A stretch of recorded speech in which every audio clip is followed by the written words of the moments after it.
By way of background, Senator Lesser is a very, very interesting person, and I've had, it's been so enjoyable to get to know him in his capacity as a senator. And, you know, just some facts. He was elected in November of 2014 at the young age of 29. Correct?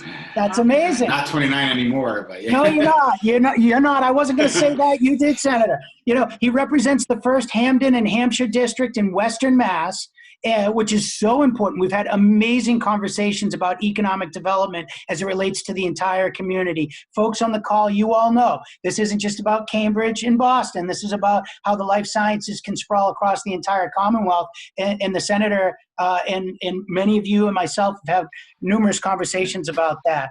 But prior to being elected senator, he worked in the Obama administration as a special assistant to David Axelrod, who's the senior advisor to the president. And that's so cool. As you know, Senator, the audience that's participating in Policymakers Live today, they're folks who are work in policy departments and governmental affairs at our member companies. So this is an inside baseball crew that we're speaking to tonight. Yeah. So we're so excited to hear about that. You're currently the Senate Chair of the Joint Committee on Economic Development and Emerging Technologies, and you also serve as the Senate Chair of the Joint Legislative Manufacturing Caucus.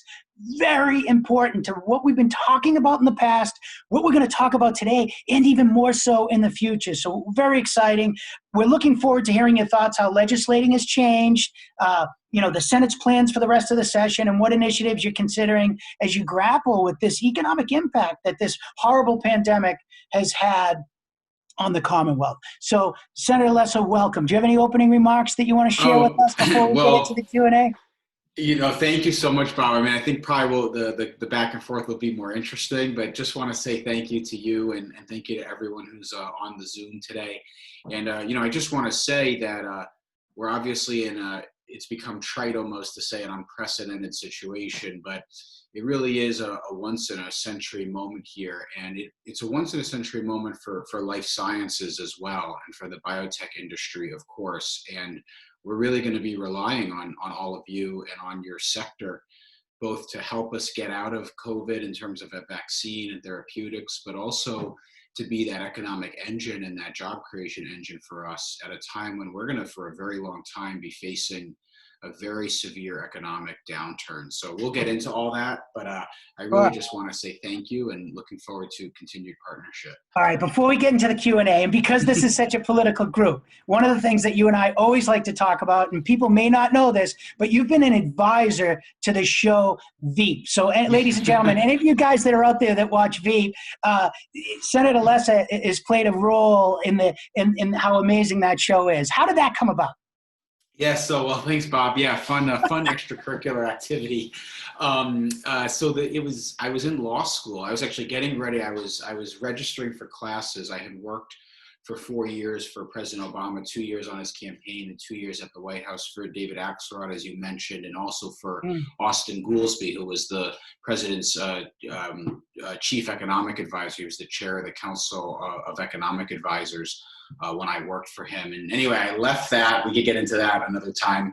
I was registering for classes back here in Massachusetts for law school, and I got a phone call from a friend of mine who I had worked with on a lot of projects and things in DC. And she had this incredible job for HBO. She was in charge of doing all of the kind of advising for HBO when they had content that touched politics and government. So if they were doing a documentary on the Civil War, she would work with the archives, you know, to pull out the cool information. If they were doing if they were doing something that touched military history, connecting with the Pentagon, et cetera. So she called me. I was out of government at this point, and she said, hey, there's a group of British television writers led by a very brilliant guy named Armando Iannucci, who had put together the show on BBC called In the Loop, In the Thick of It, which if people haven't watched these shows, they are incredible. They were satires of the run up to the Iraq War from the 10 Downing Street perspective. Mm-hmm. And they were just brutal, savage takedowns of kind of British politics. So anyway, HBO saw this and they said, this is brilliant. we want to do something in America. So they said to Armando Iannucci, who was the creator of that series, they said, Armando, you have a blank slate. You can come to the US and you can, just do a show about American politics in the style of In the Thick of It and In the Loop. And so he surveyed the whole US political system, and he came to the decision that the most absurd institution in American government, most worthy of parody, was the vice presidency. So they put this idea together for me. And they are brilliant, and he's brilliant, but they're British, so they didn't know a lot about the intricacies of the U.S. political system. So they needed some people to help them with that on the creative side with the writers. So she asked if I was interested, and I said, yeah. I mean, why not? And that started on the first season right after the pilot, and went through multiple seasons and more than 13 Emmy Awards. I mean, just an incredible group of people, so talented. And then after 4 seasons, Armando Iannucci stopped with the show. He went back to the UK, and Dave Mandel picked up, who is the showrunner after him. And Dave is a brilliant guy, really into politics himself. And he was the showrunner for Curb Your Enthusiasm and also for Seinfeld. So just a really talented group of people. Yeah, well, that's awesome. Thank you for sharing that. I mean, obviously, we're living in a time, unprecedented times as it relates to COVID-19, and also addressing systemic racism. So it really is refreshing to talk about something like that. But now we're going to have to get back to business, Senator. And, we'll talk more about that later. Yeah, but that is just so interesting. So thank you for sharing that with our group.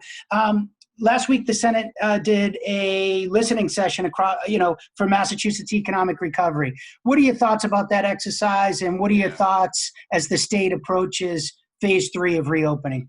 Yeah, so we did a reopening hearing on Friday. We had Secretary Keneally, of course, who's running the reopening process, and Secretary Acosta there from the unemployment side, and then about 11 or 12 different industry experts. We kind of purposely targeted what we thought were some of the most impacted industries. And Bob, one of the takeaways I have from this is we are going to be facing whole sectors of the state's economy that are going to have very, very long-term chronic underemployment and recovery challenges. Even if coronavirus gets under control, the curve is smashed, which we've had good news in Massachusetts. I'll give you an example.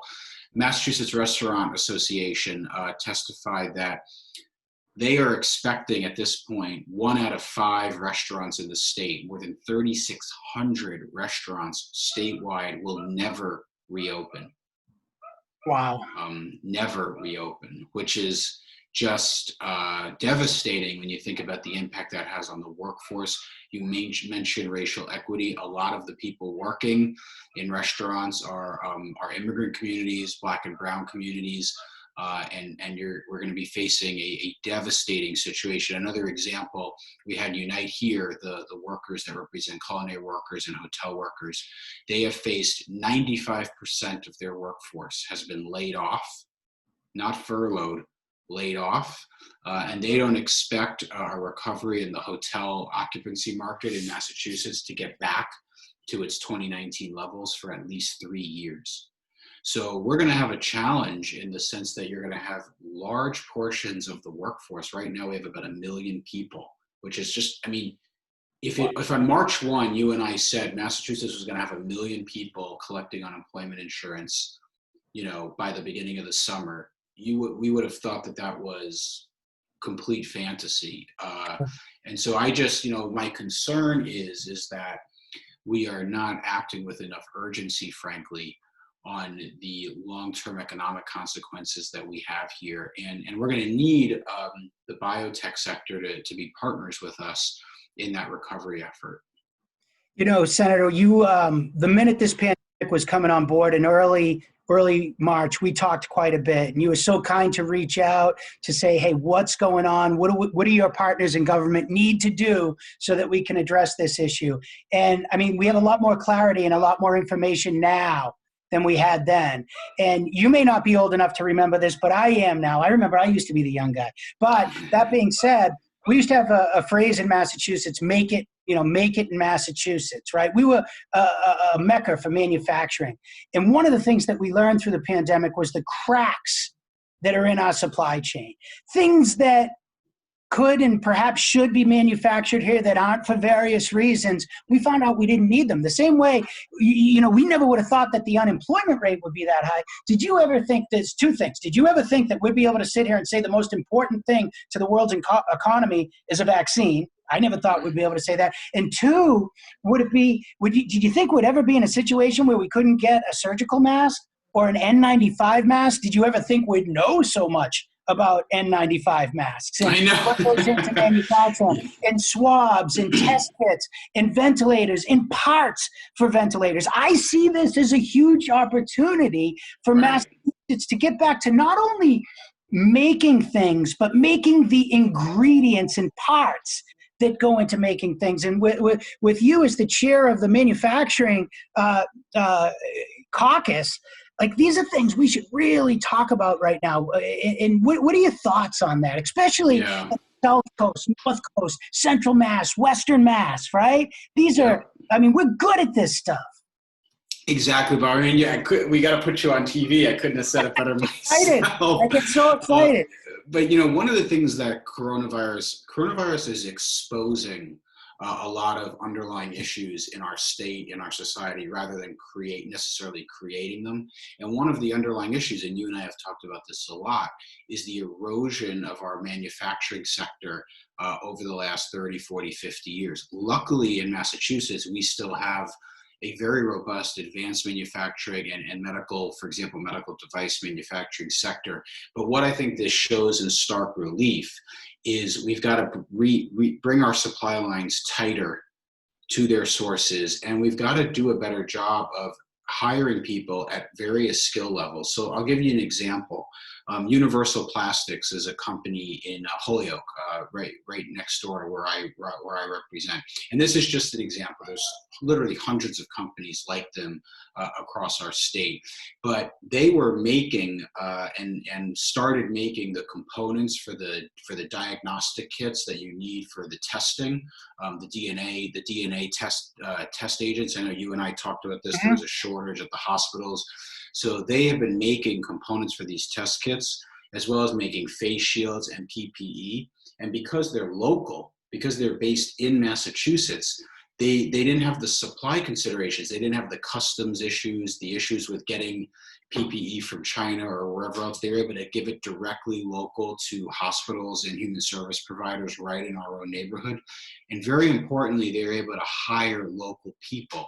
So the purchasing and the investing stays within the state, and it has a force multiplier effect, because now that employee is spending money at the restaurant that is already in a tough spot because of the closures, is paying taxes locally, is buying a house locally. So I hope that this is a wake-up call to the importance of manufacturing to our economy. And again, on the theme of equity and of inequality, we can't have any conversation about combating inequality in this country and in our state without a conversation about manufacturing, because that is a sector where someone without a college degree, with a 15-week training program, can make a solid middle-class wage and doesn't have $150,000 a year in student debt. And I'd point out, because of the audience we have here with MassBio, we have a tremendous opportunity. I've worked with groups like Forge, Greentown Labs, the ideas that are being cooked up in our innovative companies, in our labs, whether they're in Kendall Square or in Amherst or wherever. Let's make those products and build those products and then develop those products here. And we've got to do a better job, and state government has to do a better job incentivizing that. Yeah, and I think, we could add to that with your leadership and the leadership of folks like Congressman Neal. Look at how much we've been able to get, MassBio opened an office out at Amherst to work with the startup companies. Look at what Bay State is doing now as it relates to research and the connectivity. All the ingredients are out there. So we got to get that done. And we'll continue to work on that with you, and we look forward to it, because that truly is an opportunity that can come as a result of this crisis that we've experienced. Prior to the crisis, our Yes. favorite topic to talk about, which was an issue that wasn't at a tipping point, it was at a breaking point, and we can't stop now and think that it's not a problem because transportation hasn't been an issue when people are sheltering in place, for lack of better terms, right? Transportation. It was an issue for us before. It's going to be an issue for us again. You are the biggest champion for East West Rail, right? No doubt. Yeah. And it's so important. What is it that we can do, and how can our industry continue to work with you to emphasize the importance of that connectivity? Well, so a few things. So first, I just give a substantive update. We're at a very critical phase of this. The MassDOT is in the process of completing its feasibility study on the project, and even President Trump, has said that he's preparing a more than $1 trillion infrastructure program. Chairman Neal has indicated that an infrastructure program is on the way as well. Certainly in the response to the Great Recession in 2008, 2009, you saw the Recovery Act, which was at that point the biggest infrastructure investment in multiple generations. So it does feel, Bob, like the pieces are starting to come together here. If Massachusetts can get that feasibility study done, if we can get those pieces in place, we can then pitch for federal money once that infrastructure package makes its way to Capitol Hill, which it will. It has to, especially if the jobs numbers stay where they are. Where I think MassBio comes in and where our biotech sector comes in is really making the case about two things. Number one, the single biggest challenge in Eastern Mass, and the single biggest challenge I think with your workforce, is nobody can afford to live. Even high-income people really cannot afford to live close to where they work. The numbers are astronomical, and it is not sustainable. And ultimately, lower-cost areas like the Research Triangle in North Carolina, Austin, Texas, other areas that are growing and are kind of competing with Boston are going to have that leverage that they can say to a talented workforce, look, you can live here for a fraction of the cost. The other issue is and we talked about it at the beginning when we were just chatting, is nobody can move around. The traffic is terrible at the moment. It's not, but it's going to come back. Sure will. And the T is a mess. That there were even scarier estimates that were just brought up about their fiscal solvency in the next few years. But the challenges in Eastern Mass are complementary to the ones in Western Mass. In Western Mass, we have the inverse challenge. In Western Mass, we've got a lot of good open space, a great quality of life, a low cost of living, but we're not producing enough of those high-paying jobs. So, the biotech sector can really be there as one of the fastest growing sectors of our state's economy and say, look, this isn't inevitable that we're going to just indefinitely grow without getting these underlying trends addressed. We need the workforce to be able to move around. We need the workforce to be able to afford to live. And people can now, with also remote work will play into this. Someone could now live in Western Mass, and now maybe with Zoom and with remote working, maybe a day or 2 days a week, they go into their headquarters, or they go into the office in Eastern Mass. They can take a train to do that. It protects the environment. It helps spread out and reduce housing costs in Eastern Mass. It helps, admittedly, probably boost housing prices in some parts of Western Mass, which we need to stabilize property values, and everybody benefits. Yeah. So that's the kind of argument, and I'll just give as an example, but not to dwell on this, but a very concrete example of this is the work now happening at Bay State at Springfield around the clinical trials unit, which is a Mass Life Science Center supported initiative. When that is done, you're going to see 3 major life sciences clusters, really 4 life sciences clusters in the state, right? You obviously have Kendall Square, you have Route 128, you now have a very vibrant life sciences cluster in Worcester. And when this investment is complete, we're going to see a life sciences cluster in the Pioneer Valley, the Amherst, Springfield, I-91 corridor. You're going to see clinical trial units operating in Greenfield and in Springfield, and right in between in Amherst, you're going to have that research firepower, and that's why you very presciently put that office there. But I think the point here is to envision a state where we have multiple nodes of economic activity that are all feeding into and are connected to each other, that ultimately is much more sustainable and is going to lead to much longer lasting and much higher growth dividends for a long time. I'm going to push back at you and say we should have you do a commercial for us, because that's exactly, but that's exactly what we've been trying to do. We've been working on that since 2006. And to see it happening is just such a wonderful thing. And one thing that people fail to connect with that in some cases as well is we talk about healthcare disparity, right? And when you think about clinical trials, if you don't have clinical trials where the population is, you're not going to get a sampling of the population. I mean, we want to diversify, bring more diversity to clinical trials. We need to do this because right now and up to now, when you look at the lack of diversity in clinical trials, we're not actually making the drugs for the sample of the population who use these therapies and drugs. So it all knits together, and it's so refreshing to hear you talk about that. And on that point, I know you've spoken eloquently about the role, medical research has played for your family and for your son. On that point, I don't think the Boston folks always appreciate this, so I'll repeat it. But Hampden County is the most diverse county in the state after Suffolk County. I represent two very diverse cities, Chicopee and Springfield. We also have Holyoke. You have a very large immigrant population, a very large Black and brown population, and Hampden County is also one of the poorest counties in the state. So when we're talking about equity, I frankly think it is unjust that a child in Springfield who needs to and is eligible to enroll in a clinical trial program or an advanced therapy has to get in a car, and often it's not possible to get in a car and drive to Boston to go to Dana-Farber or Mass General or Children's, who are great institutions, but that person should be able to get access to that care in the community where they live, which is why the partnership with Bay State is so important. And I'd also point out that that also is true for rural communities, which is why we worked with Bay State in their application to the Life Sciences Center to have those dual nodes, both in Springfield and in Greenfield, so that we're reaching out to the rural population, very underserved community, and we're reaching out to that more urban population in Springfield as well.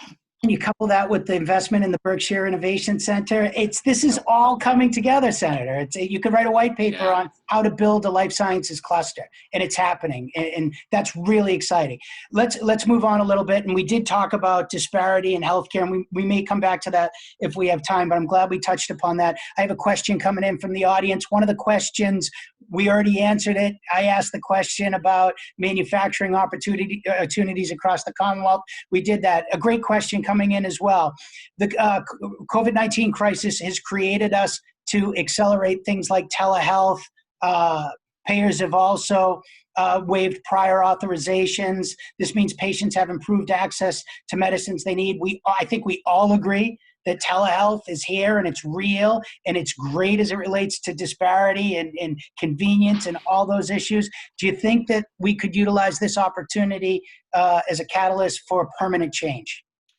I hope so, and it's interesting that you asked that because we're actually planning. It's in our Ways and Means Committee literally right now. A new healthcare bill that the Senate is going to be doing around really codifying a lot of the recent telehealth changes for the next 2 years in legislation, so that it's not just an executive order for the immediate COVID emergency. What I can tell you about telehealth is a couple of things. First, it has saved our healthcare system. If those telehealth changes hadn't been made in March, April, May, and the care just wasn't able to be delivered, we would be, as bad as it has been for our hospitals and our healthcare providers, we would be in a depression situation right now. So it's important to emphasize how important that is. But secondly, what I would say is, if we are not careful, a lot of these shifts to remote options, whether it's Zoom for meetings and work or it's telehealth for healthcare, could exacerbate a lot of underlying inequalities. So I'll give you an example. My dad is a primary care physician, primary care doctor in Holyoke. One of the things he tells me, in between us talking about babysitting, one of the things he tells me is, his patients don't all have iPhones. Hmm. And his patients don't all have FaceTime. And elderly patients, there's still a lot of people with an old-fashioned landline.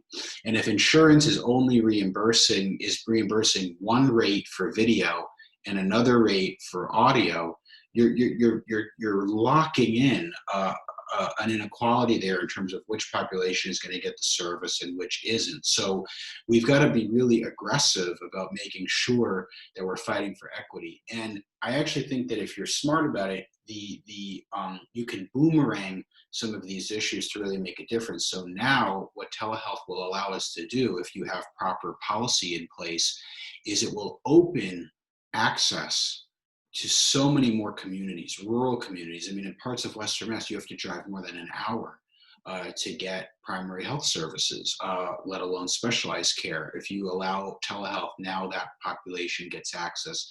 For folks that are immobile, people don't have cars, public transportation sometimes is unreliable, especially in Western Mass. Now telehealth opens the door to that. So it's a major change, and it's one that we've been talking about, frankly, and Yeah. for have been fighting for a while. It's Mhm. unfortunate that it took coronavirus to sort of make this more widespread, but I think you're going to see major changes there in the months ahead. Time is flying by way too fast. Sorry, I'm talking too much. No, you're not. This is wonderful. I'm going to combine a couple of quick questions right now, and they're economic development related, which we love, right? And then we'll roll into closing after that. And thank you, folks, for the questions. It's amazing how many are getting answered organically here. But here's a question, Anna. Thank you for being receptive to our input on issues such as non-competes and other initiatives important to you and the Commonwealth. Is Senate leadership thinking about an economic development legislation plan in 2021 that can help us recover and also position employees to keep their doors open and maintain their workforce? Yeah, so the plan is for us to do an economic development bill this session. Frankly, I think it's urgent. We need an economic development bill. The governor did file one. I believe the exact date was March 4th or maybe March 6th. So we did ask Secretary Keneally about that. At the hearing on Friday, we said, hey, that bill was filed when the world was very different on March 6th than it is now. So I think that they will probably suggest some changes, but we have a good idea of what we would like to do. And frankly, we want input from Mass Bio and from everybody on this call. So if you have ideas, please reach out to me. And my co-chair and I, Margaret Ferrante, and I will be doing a hearing on the ECDEV bill, hopefully very soon as well. But look, we're in a situation that the risk, frankly, Bob, and I learned this kind of watching as a young aide, the response to the Great Recession. I know you were in government then too, but the lesson I kind of took from watching and learning from Austin Goolsbee, who was the head of the Council of Economic Advisors, seeing what was happening when AI, with the issues with AIG, with TARP, it's like there's PTSD when you think back to that. The risk is us not doing enough rather than doing too much. I would like to be blamed for overreacting in terms of economic aid and development programs that we could be doing to stimulate the economy and to get things moving again, rather than being accused of not moving fast enough or not doing enough. I think the risk here that we're facing is that we don't do enough to re-trigger demand quickly enough. Especially, I'd point out, is a lot of the federal aid programs are going to start to expire in July. And so we're going to really be faced with a big challenge. So we have to do an economic development bill. Yeah, I was fortunate enough, or if that's how you look at it, to serve in government during an economic downturn. And look at what we've done here since I've been at Mass Bio from 2007 to 2012. It wasn't a self-induced economic closure. Wall Street crashed. Right? And we were able to pull ourselves out of that sooner than anyone in Massachusetts because academia, industry, and government got on the same page and said, how can we change what we're doing here? And we did it in the life sciences. We did it in clean tech, right? We did it in high tech. We played our strength. And now we need to come out of this self-induced economic downturn the same way, right? I couldn't agree with you more that we need to do stuff to help with that. And the last question that came up, and I don't think you need to answer it right now, but it's definitely something that when we bring recommendations to you as it relates to pure economic development, this question is, what is the likelihood of getting life science companies listed under the industries eligible for new apprenticeships, specifically for biomanufacturing tech roles. Yeah. Think about it. We're one of only a couple of places in the country where we're growing in biomanufacturing. And when you look at regenerative medicine, cell and gene therapy, this is hard stuff to make. We have the cluster to make that stuff here, but we will not be able to fill the positions unless we look at an apprenticeship program, and we work with our partners in academia to create training for these positions. And we're doing it. We're doing it. So stand by, because we're going to come back to you as it relates. Think about what we're trying to do as it relates to diversifying our workforce as well, right? We need to create more on-ramps into the industry. Exactly. And there's nothing better than apprenticeships, right? No, I'm the biggest fan. No one is a bigger fan of apprenticeships than I am. So, and I do think we need to expand it and be more deliberate about life sciences. Look, we know, like you said, Bob, life sciences has been one of the engine of growth for the state. I mean, when you look at where the new job creation has been in the last decade, where the new business creation has been, it really is very dominant in life sciences. But there were really two goals, and you and I talked about this a lot when we were reauthorizing the life sciences bill 2 years ago. There are really two things we've got to do in this sector. Number one, we've got to spread it around the rest of the state, and manufacturing is a very important way to do this, especially biomanufacturing. The apprenticeship programs, you can have the therapies made in Chicopee, in Pittsfield, in Westfield. It doesn't all have to be in one place. And then the second issue, another form, in addition to the geographic diversity, is we need more women in the field, and we need more people of color. And again, one of the elements of that is the on-ramps in terms of education, training, apprenticeships, internships, the paid internship program, that happens through Mass Life Sciences Center. Yes, absolutely. Partner for one of the best ways to do that. So we've got a long to-do list, but you've got a commitment for me certainly to work in partnership to make progress on this. Well, I can't think of a better way to close out, Senator. And when you talk about the internship program run by the Massachusetts Life Sciences Center, that is the largest publicly funded internship program in the United States of America. That is something to be proud of, right? And this industry wouldn't be where it is today, and we wouldn't have been able to get through the economic downturn of 2007 to 2012, and we won't be able to get through what we're experiencing right now if it weren't for partners like you in government helping us along the way. We're very proud of the fact that there are over 85 companies right now in the Mass Bio and Mass Medic membership that are working on whether it's diagnostics, therapies, or vaccines. Two of the vaccines that are in clinical trials in humans right now are happening here in Massachusetts. Wouldn't have happened if it weren't for the work that government has done to make us the best place in the world for this industry. And for that, we thank you and your colleagues. And you already mentioned Chairwoman Ann Margaret Ferrante, your co-chair of the Joint Committee on Economic Development and Emerging Technologies. She's going to join us, ladies and gentlemen, for our next Policymakers Live, which is on June 22nd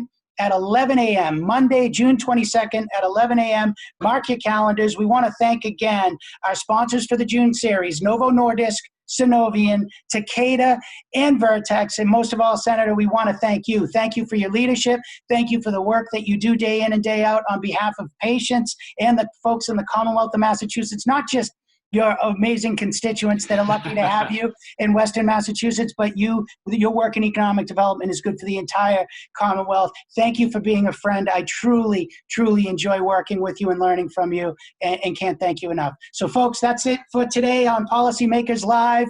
We look forward to seeing you next week. Take care.